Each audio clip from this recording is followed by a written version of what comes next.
STF Raipur बहुत बहुत पुरस्कार हमारा प्रमोद जी के जी की तरफ से आई हार्दिक शुभकामना करता है जा यही कहता है कि पिंकी हम पियर गमछी पहन के आए ओढ़ के आए नाम काहे का पियर पहन के आए हैं तो नहीं कह जानो एक हाथी गान मारा तो पियर लगी हुई तो चिन्हाई पियर जाके बुझाई ये क्या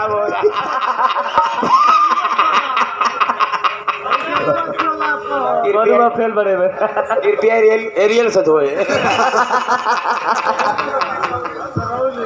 सरौली से पुरस्कार हार्दिक प्रणाम करते हैं पद प्रतिष्ठा बना रहे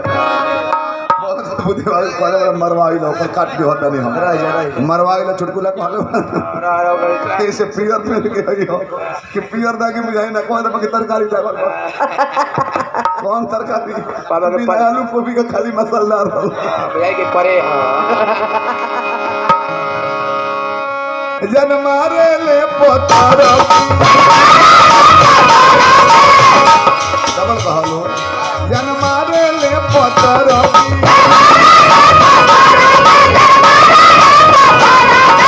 किसे नीक समर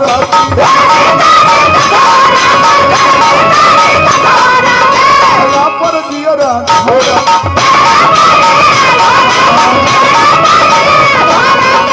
भूर कहियो लाड़ा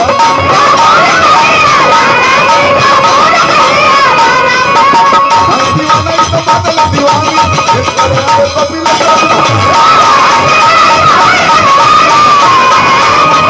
मनोज हो जन हमारा अभिषेक बाबा रहत रहे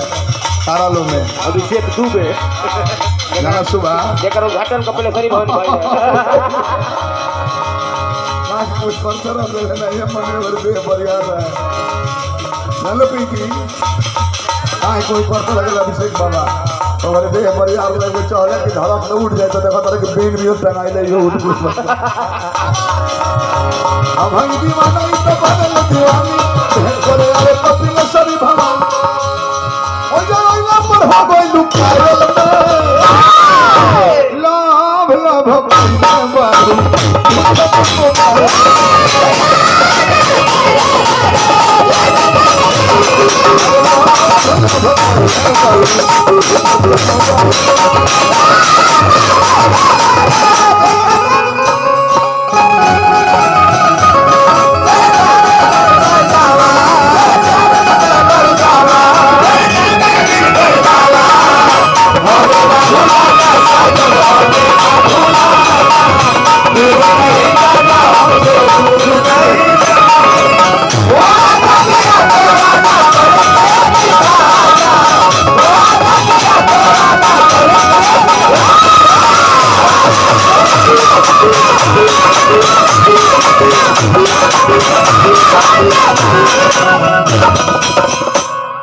गुड भैया पुरस्कार देने प्रमोद जदवंशी व्यास जी के जीजा जी STF रायपुर बहुत बहुत पुरस्कार। अच्छा सावरिया जी के पुरस्कार हार्दिक शुभकामना। हाँ ही दादा हम देखनी है ठंडी के मौसम शुरू बा तब देखो तनी ठंडों में पिए पे मौसी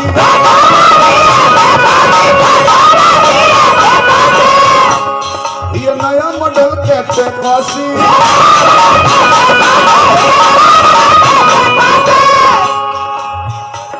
कब लहना कबो में बसी तुम्हीं के लागे से कसी भारतीय दुनु में दूधल के पूना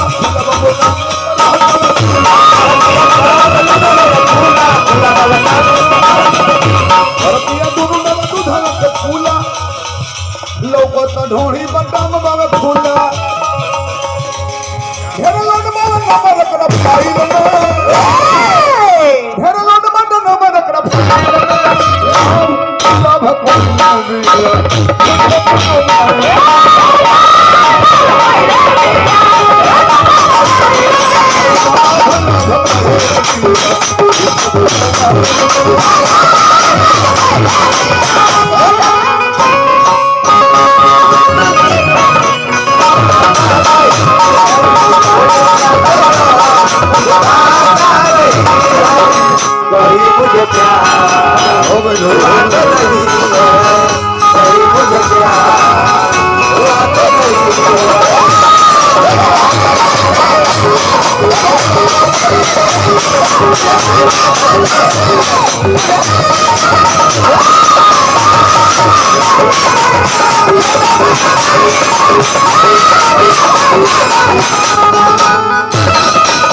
कहीं मुझे प्यार हुआ तो नहीं है। बहुत बहुत पुरस्कार प्रमोद जदुवंशी जी के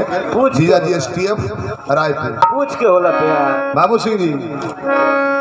हमर दिल तहरा पर मोरे हो आज कलबू का हमारा घरे हो सर्दी लागल परे हो करो में बोवे लमड़े हो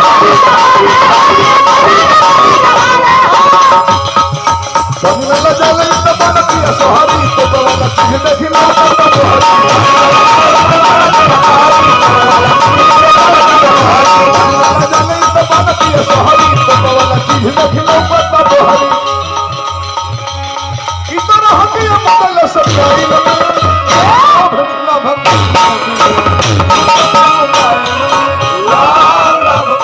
प्रमोद जदुवंशी जी का दिया जी STF